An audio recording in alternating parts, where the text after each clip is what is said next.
Bapak Ibu saudara-saudari yang terkasih, baru saja kita mendengar sabda Allah yang mengambil perumpamaan orang Samaria yang baik hati. Dalam ketiga bacaan hari ini, di mana bacaan pertama mengingatkan kita, yakni bahwa firman Tuhan itu tidak jauh dari kita. Firman Tuhan itu tidak jauh dari kita, bukan berada di langit, bukan hanya untuk segelintir orang berlaku, tetapi bagi semua orang firman itu berlaku. Maka firman Allah itu juga dikatakan buku kehidupan. Di sanalah segala sumber, segala referensi hidup untuk manusia. Ia tidak tersembunyi di langit dan tidak hanya untuk orang-orang suci atau orang-orang pintar, tetapi bagi semua orang yang SD sampai yang mulia itu harusnya dibaca oleh orang-orang demikian. Maka firman itu ada di mulutmu, ada di hatimu.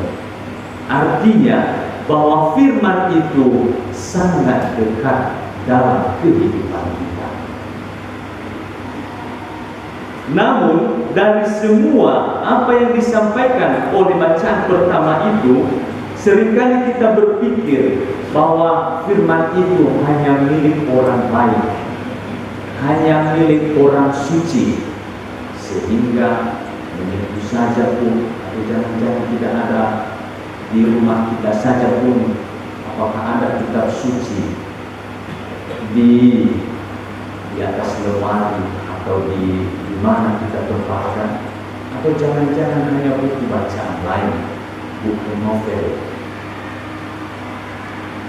Musa menegaskan hari ini bahwa yang Tuhan kehendaki itu ialah sangat sederhana, yakni setia dan melakukan perintahnya. Artinya, kalaupun ada firman itu bersama kita, kalaupun kitab suci itu ada di rumah kita, hendaknya kita baca, renungkan, dan juga melakukan perintah Allah yang diperintahkan dalam kitab suci. Dalam bacaan kedua, Rasul Paulus mengungkapkan keagungan Kristus, di mana Kristus itu ialah gambar Allah yang tidak kelihatan. Bahkan dia adalah yang sulung dari segala ciptaan, dan olehnya segala sesuatu diciptakan. Kristus itu adalah yang berkuasa atas hidup dan atas dunia.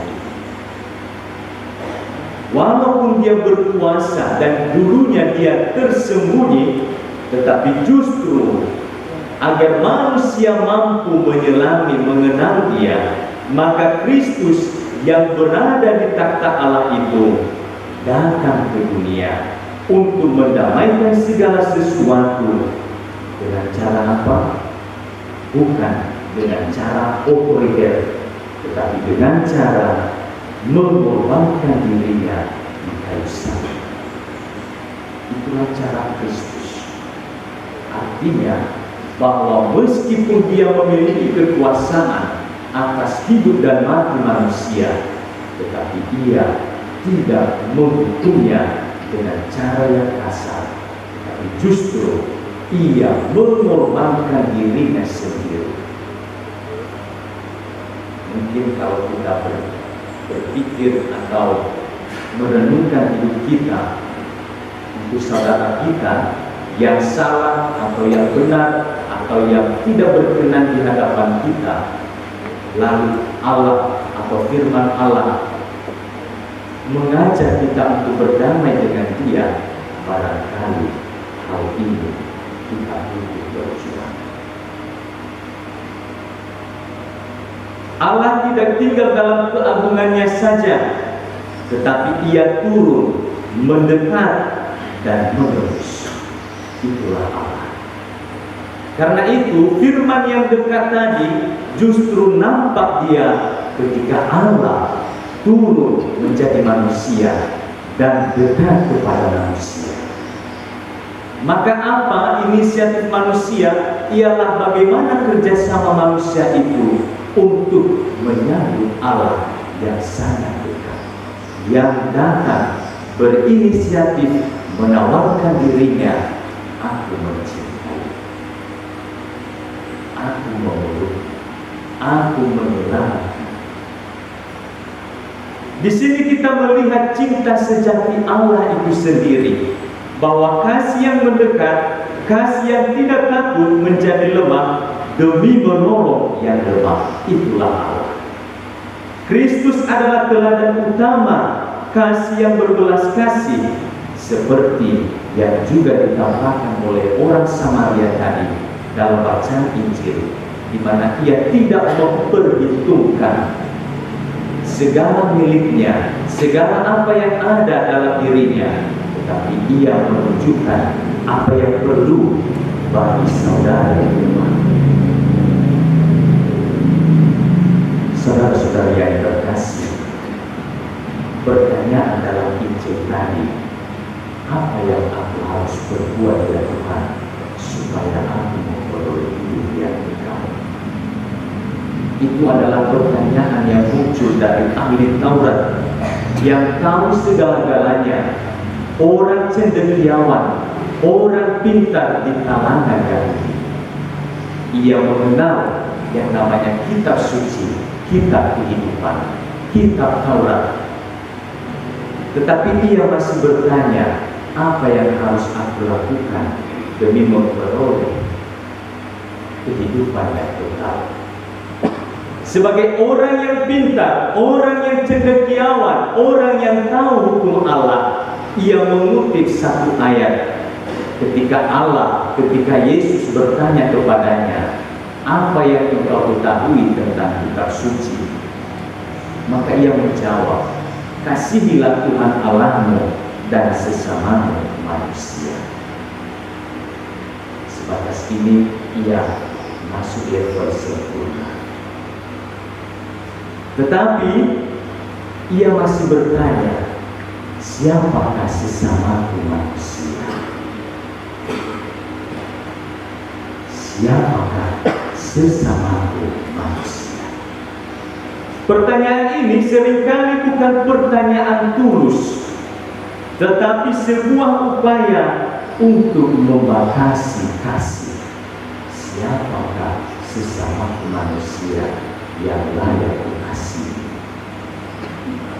Kita manusia cenderung mencari batas, siapa yang patut dikasihi dan siapa yang boleh diabaikan. Yesus menjawab dengan perumpamaan yang sangat terkenal, yakni orang Samaria yang baik hati. Yang luar biasa dari perumpamaan ini ialah justru orang yang Samaria yang dianggap musuh oleh orang Yahudi justru menjadi teladan kasih. Orang yang dianggap musuh justru menjadi teladan kasih. Ia menolong korban tanpa bertanya identitas atau asal usulnya. Ia tidak memikirkan apakah ia akan disalahpahami karena menyentuh orang asing. Ia hanya tahu ada orang yang menderita dan aku bisa berbuat sesuatu. Itulah orang Samaria yang baik hati. Saudara-saudara yang terkasih, perumpamaan ini sangat relevan bagi kehidupan kita sekarang ini. Dunia kita, termasuk lingkungan terdekat kita, masih penuh dengan luka, kekerasan, dan pengabaian.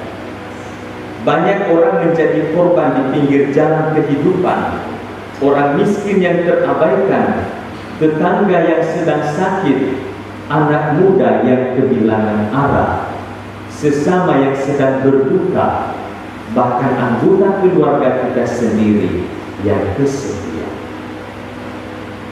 Pertanyaan bukan apakah mereka bagian dari kelompok saya atau apakah mereka pantas ditolong.